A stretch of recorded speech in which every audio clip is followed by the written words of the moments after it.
starting now. So hello and welcome to practice problems for exam number 3. I got a bunch for you and we're gonna go through as many as we can now, and then whatever we don't get to, we will cover during the essay session. So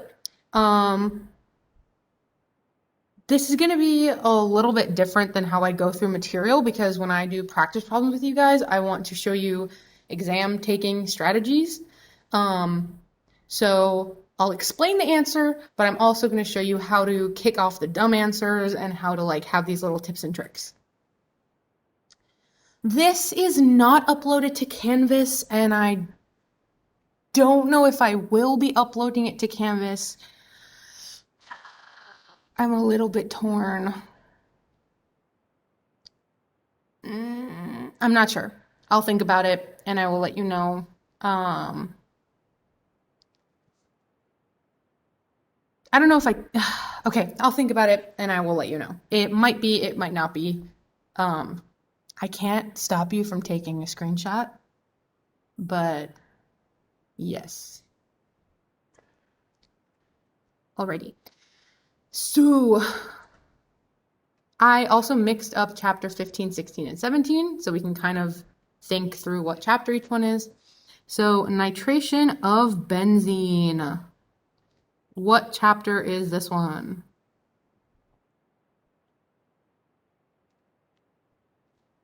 (15). Cool. And so we're looking for the rate determining step. So we know that the rate determining step is when we go from this to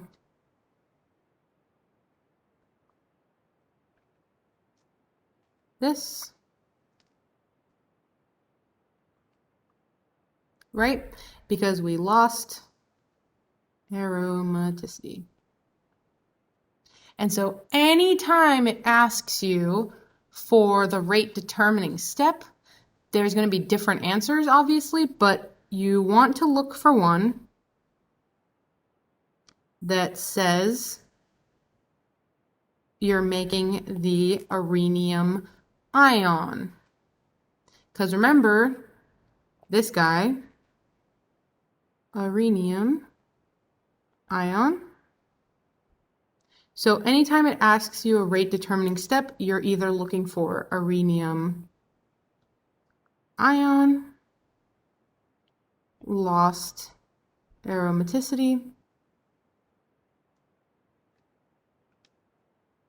or addition step. So those are kind of the key buzzwords you're looking for when he asks you to find the rate determining step. So for this one, A and B say just protonation. No, that's dumb. 3, C says loss of water molecule to produce nitronium ion. No. He does trick you with the nitronium ion though. And then addition of nitronium to benzene to produce a rhenium ion. I like it. Loss of proton by a rhenium ion to form nitrobenzene. No. That's actually the next step where we reform aromaticity. So again, look for a rhenium ion, loss of aromaticity, or addition step. In this one, he tries to trick you a little bit where he brings the rhenium ion and nitronium ion here, but you're doing the addition step. So the answer is D.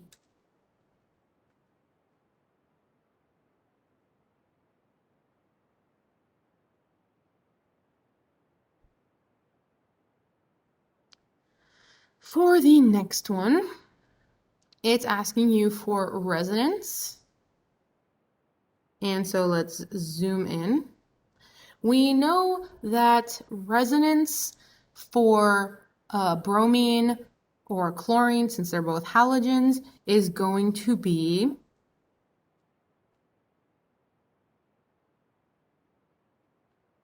something like this, right? This is our natural bromine.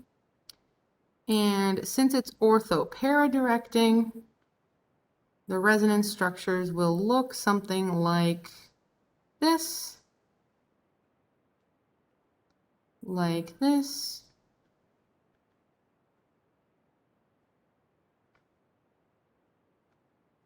And like this.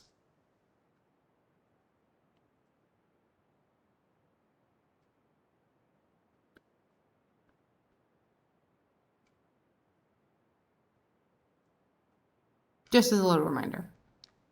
So when it's asking you for the intermediate, when we do a parachlorination, and oh, you're so right. I am so sorry.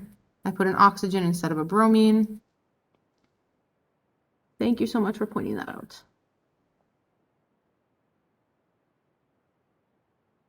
All right, so it's asking you which of the following structures contribute. So it's asking you for all that apply. And it's important for you to note that because sometimes he says what's the most stable resonance structure, and sometimes he says which is a possible resonance structure. So make sure you know the difference. Okay, so now that we know that and we know the resonance structures, I want you guys to think about it for a second and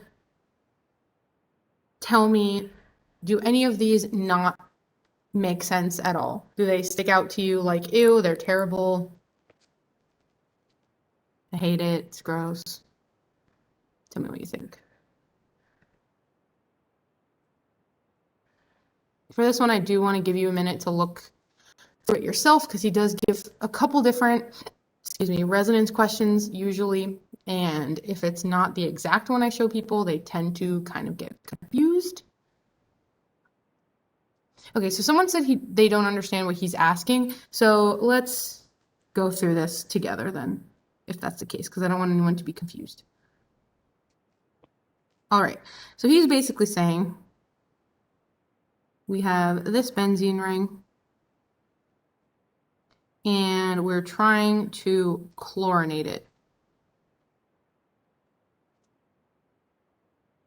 So what are the possible resonance structures, right? So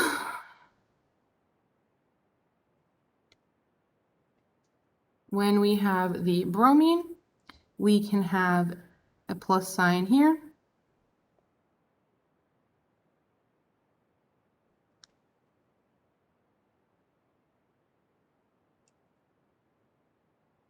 Hold on, I'm so sorry. I drew the plus sign in the wrong spot.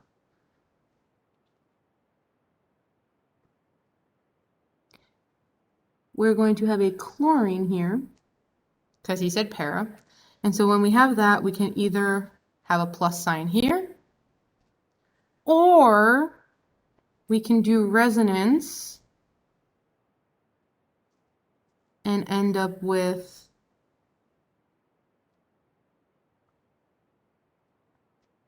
a double bond here and a plus sign here. Or we can do resonance here and get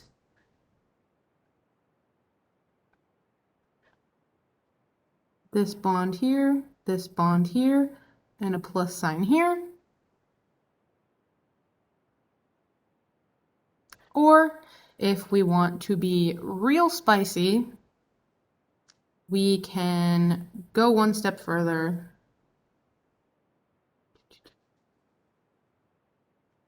and we could have also done this. I'm sorry, the lights turned off and it really distracted me. We could have also used this lone pair to stabilize the plus charge. So it would go boom, boom, and we would get Br plus here, here.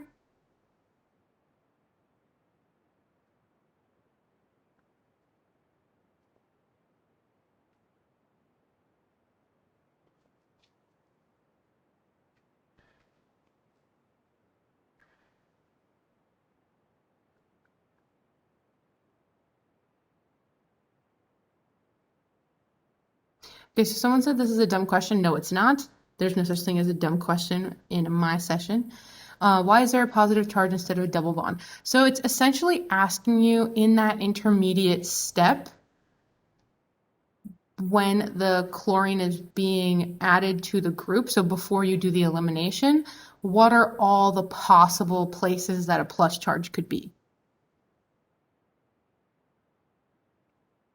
Okay, so I've drawn them all out. I know this looks pretty complicated, so I guess the shortcut that I will give you guys is, so bromine is ortho-para, so it's going to distribute the charge to the ortho and para positions.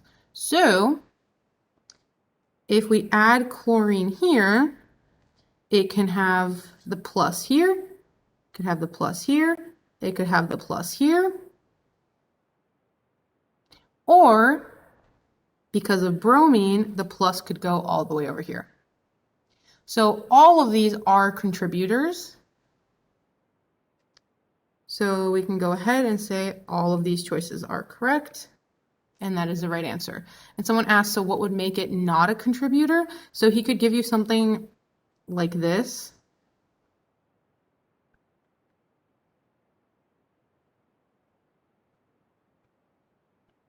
Right? So like there's too many double bonds, or he could give you like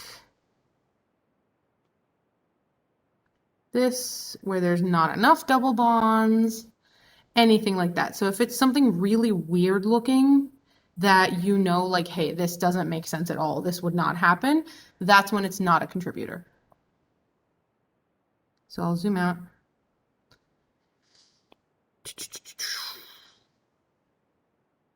And now this next one says, which is a relatively stable contributor? And we're saying para-bromination. So it's saying we go from this to, oopsie, I didn't draw the line, this. And now he's not just asking you for any resonance structure, he's asking you specifically for the most stable resonance structure. So this is where we kind of gotta think a little bit, right? So assuming that all of these are possible resonance structures, let's look and see the stability of these, right? So this guy right here is secondary, and it's allylic.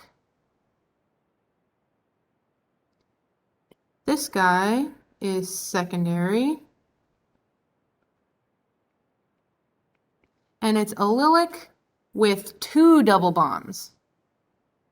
So I'm going to say allylic times 2. This one is tertiary and allylic times 2. And I'm going to actually write that on a different line because it looks like a weird word. Allylic times 2, secondary, allylic, and this last one, the plus charge is on the bromine, that's yucky, right? So of these guys, we know that tertiary allylic wins, so the answer would be 3, and that is correct. Does this one make a little bit more sense how we did that? And while you tell me that, I'm going to tell the room that I'm still here. Thank you so much. Okay, one person said yes. So I'm assuming, okay, a couple more people said yes. Cool, so I can move on. The next type of question we're going to do is a concept question. And so he's asking the electrophilic bromination or chlorination, so aka halogenation, of benzene with no substituents is going to require what? So obviously addition to the halogen. So what do we need as a catalyst? Well, peroxy acid, we haven't talked about that. Ultraviolet light, we haven't talked about that. The hydroxide ion. What charge does the hydroxide ion have? Minus, exactly. So it looks like this. So do we want an acid or a base for this reaction? An acid. So automatically these guys are out and C wins. And let's see if that's correct. Yay.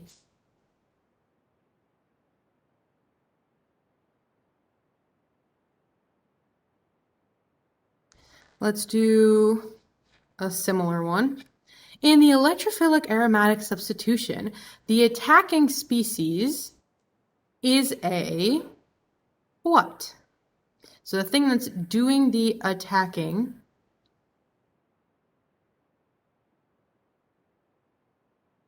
one moment.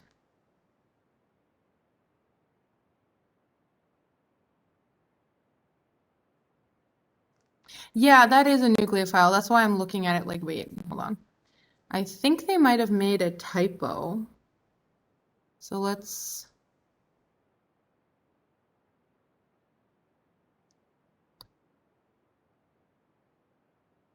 Okay, yeah, we're gonna skip this question actually because I think they made a typo.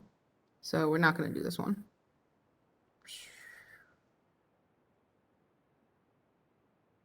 So in an electrophilic aromatic substitution, let's just talk about it. The nucleophile is the benzene ring, and the electrophile is whatever's being attacked. So the electrophile is not attacking. All right, so polysubstitution, what's that? We don't even have to think. Polysubstitution equals what? The alkylation, exactly. Oopsie. And let's see if that's correct. Yes, indeedy. So anytime you see polysubstitution, Friedel-Crafts.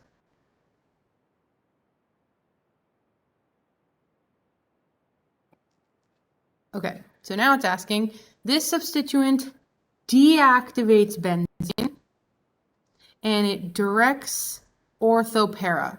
So we're looking for an orthopara deactivator. So which of these is an orthopara deactivator? Well, first of all, we see that this has a lone pair, right? So that's an activator. We see that this has a lone pair, so that's an activator. And then we see B, C, and D are all deactivators. So if a deactivator is orthopara directing, is that strong or is that weak?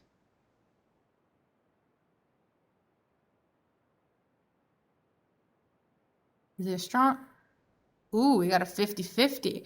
Okay, so remember, strong deactivators are meta directors. Weak deactivators are orthopara directors. And someone please remind me, what are the only weak deactivators we know? Halogens, yes. So the only orthopara deactivators are going to be halogens. So we get C. So how I would think about this is deactivator orthopara, weak deactivator equals halogen, has to be C.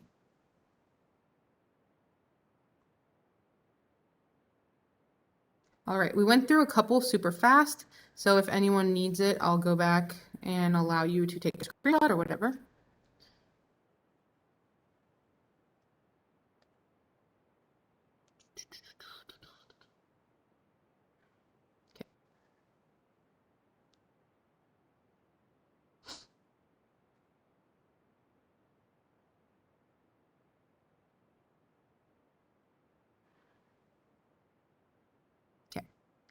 Next one.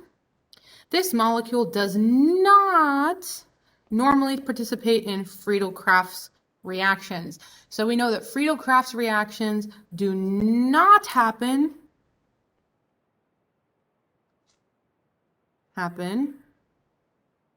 with strong deactivators and NO2. So toluene, we know, looks like this. So that's fine. Nitrobenzene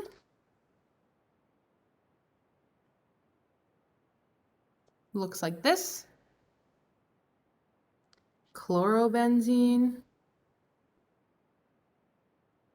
looks like this. And tert-butylbenzene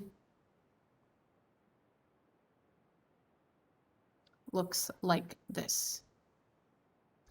So, which one of these guys will not work with a Friedel-Crafts reaction?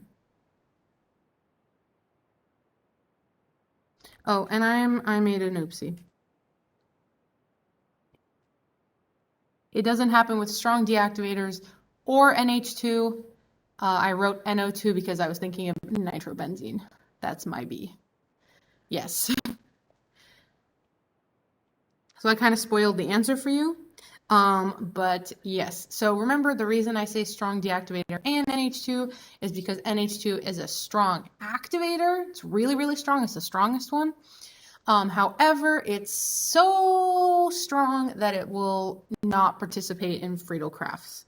So the answer is in fact C, because that's the only strong deactivator. Alrighty, let's do this fun one. So we have two things already on the benzene. We want to add a third. So what we're going to do is zoom in and we highlight this guy. Actually, I'm not going to highlight it because the colors don't match up and that's going to bother me a lot, but that's fine.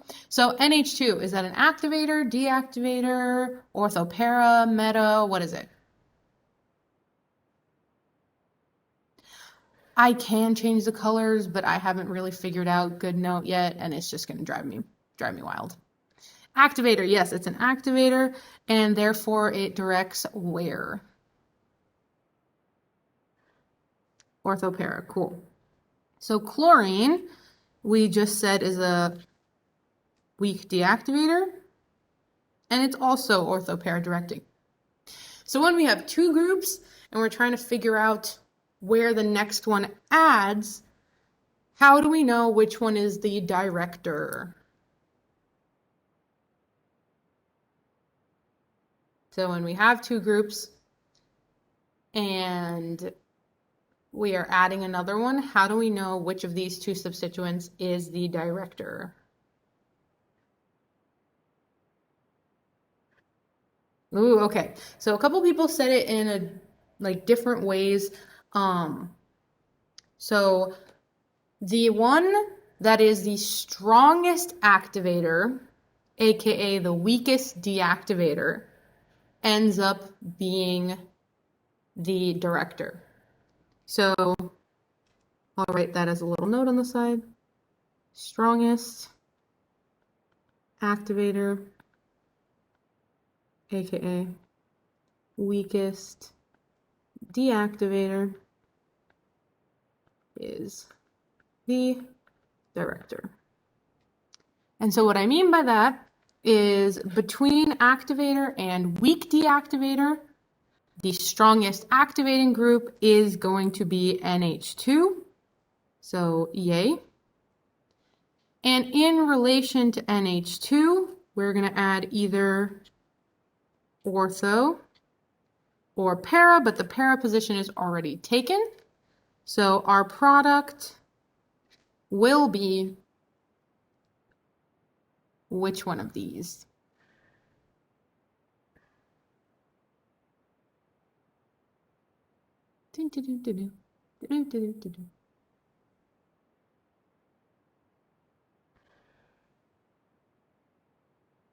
Ooh, okay. So someone caught on to my trick, and I'm really glad you did.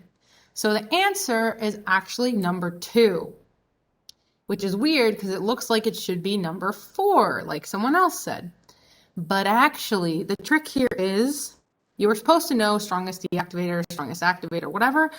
But the bigger trick here is this H2O. So I'll make a note here. Br2 and H2O paired with a benzene ring that has NH2 gives you multiple substitutions, aka you're going to substitute every available spot. And that's going to happen with any halogen. That's a good point. I believe there's one exception, like it won't happen with iodine or something, but for the purposes of this exam, we'll just say any halogen.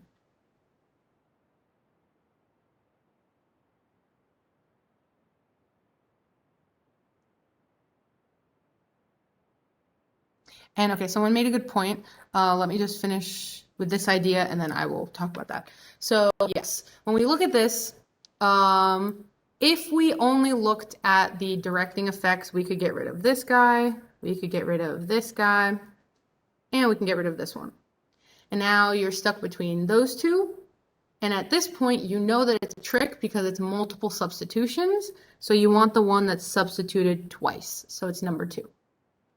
So the answer would be B. It would be B. And then as someone else said, someone else asked, so the trend for who you follow is going to be activator, weak deactivator, strong deactivator. Exactly. So I'll just write that in the corner. So activator beats weak deactivator, which beats strong deactivator.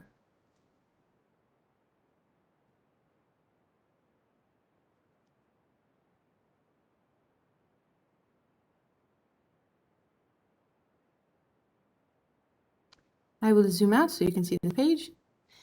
Any questions? What does that do? No, I don't want that. Okay, so I'm gonna... All right, we're gonna skip to chapter 16 because we have about 5 minutes left of this session. So this is not exactly a conceptual problem, but it's a word problem, which tends to trip people up. So dissolving benzaldehyde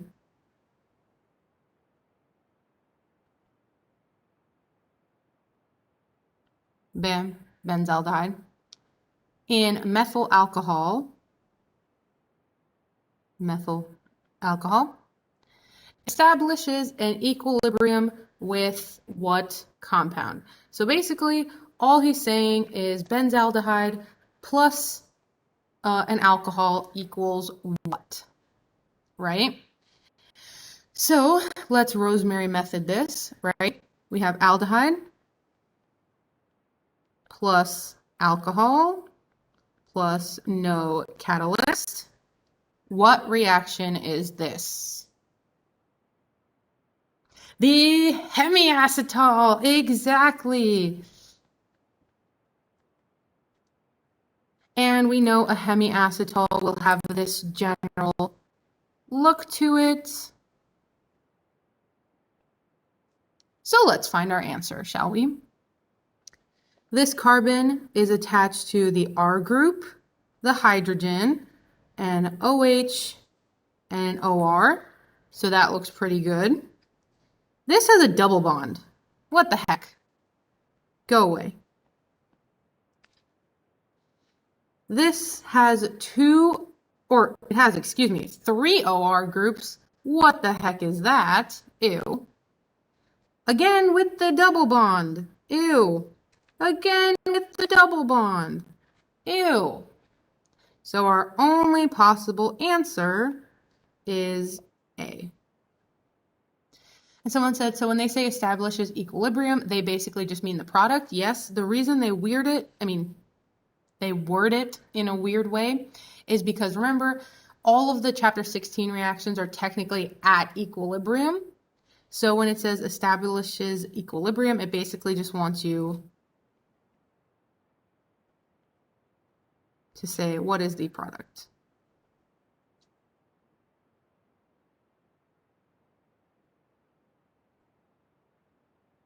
And kind of like, okay, when I do these things, people are always like, well, Rose makes it so easy in SI, and the questions are going to be a lot harder, and blah, blah, blah.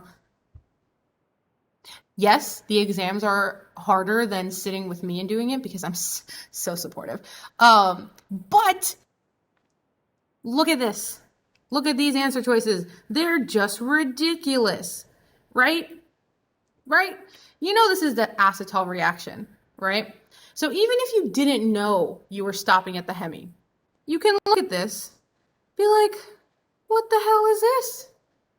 What the hell is this? What the hell is this? All of those are flaming garbage. Flaming trash. Flaming trash. So automatically, you're at a 50-50, right? And then you look at this and you're like, was it the hemi or was it the acetal? And then you realize, what the fuck is this? Why are there 3 OR groups? I don't know. Beats me, garbage. So the only one that makes sense is A. Ta-da.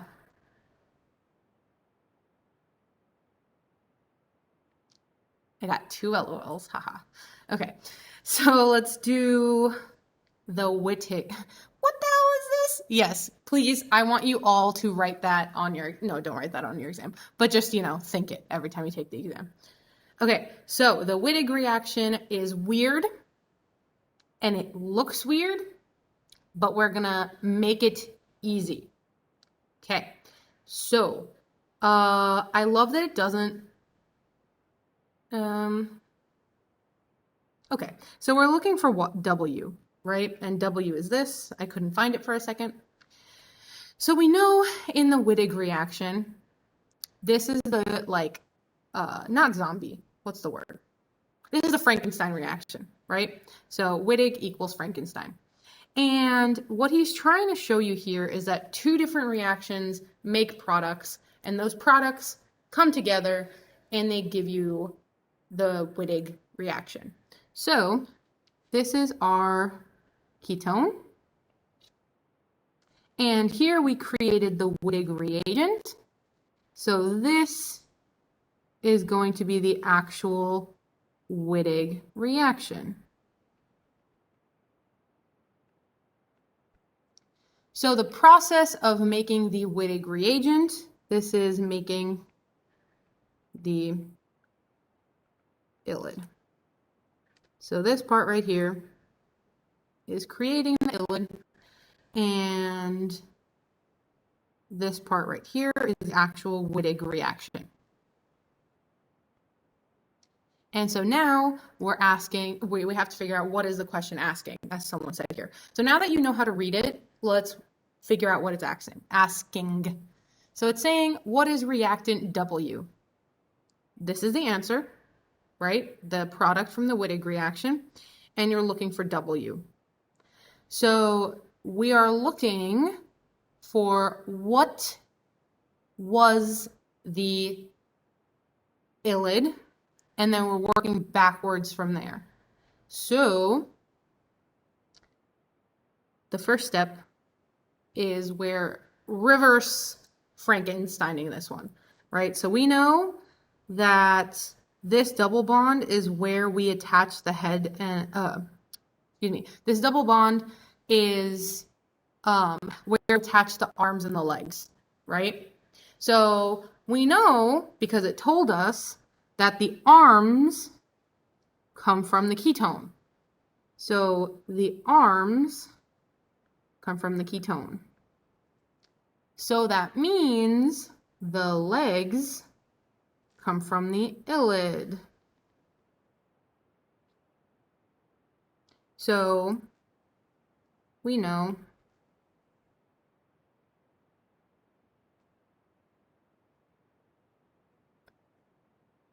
this was the ylid that we're working with. This was the ylid in question.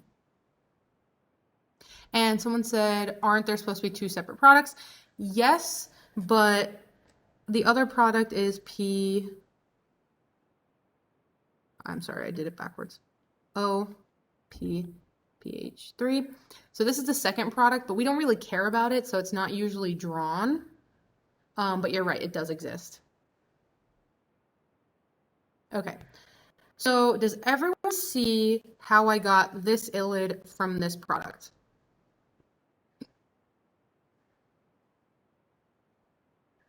Ish. These hiccups are killing me. Yes, I can do it again. Okay, so let's do this uno más. One more time.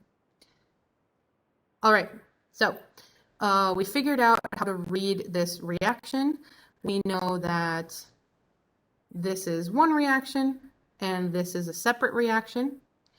And so first thing is first, we're going to go backwards to this step and find the Whittake reagent.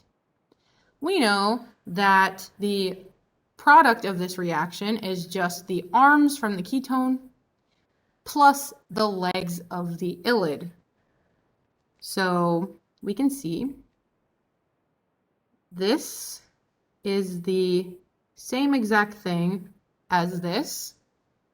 So we know that this part came from the ketone. And that means the other half, so this part, had to come from the ylid. And yes, the ylid is equal to the Whittake reagent. Those are the same exact thing. So we know that the Whittake reagent, I made one too many bones, looked like this.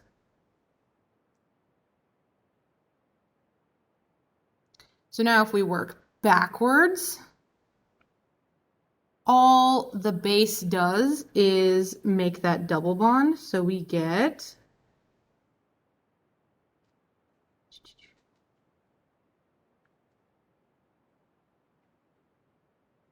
I never give myself enough room.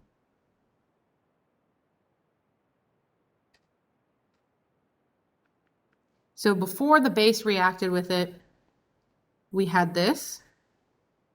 And we're going to go one step further back before the PPH3 reacted with it. Does anyone remember what has to be here for the PPH3 to react?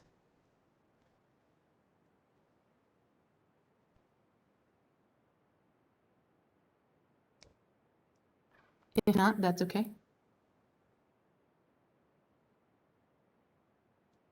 A halogen, exactly. So I'm going to say X for halogen.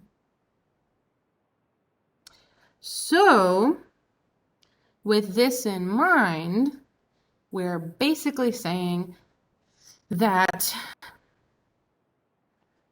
the alkyl halide was W.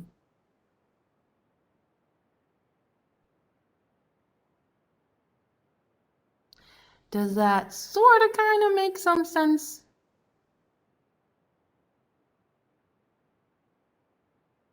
I know the Whittake problems tend to be difficult when you first do them.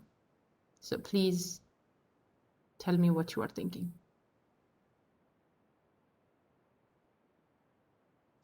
Okay, so yes, some people are saying the answer, but let me restate something real quick. So we know that the process of making the ylid, here, let me actually pull it up for you. Bam. So we know that when we're making the ylid, we start with an alkyl halide. That reacts with PPH3. and we get this. So this then reacts with a base and gives you the ylide. So here we're working backwards. We have the ylide, and then before it reacted with the base, it looked like this. Before it reacted with PPH3, we know it had to be an alkyl halide because that's what the reaction requires, an alkyl halide. So we're looking for the answer choice that has a halogen, and as a couple people said, it would be D.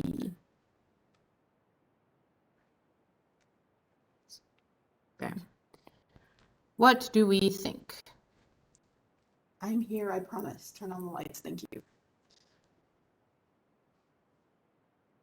I'll leave this up. So on a scale of 0 to 5, 0 being you completely lost me, I don't know where I am anymore, to 5, this is easy, I can do it in my sleep. How do you guys feel about this Whittake example?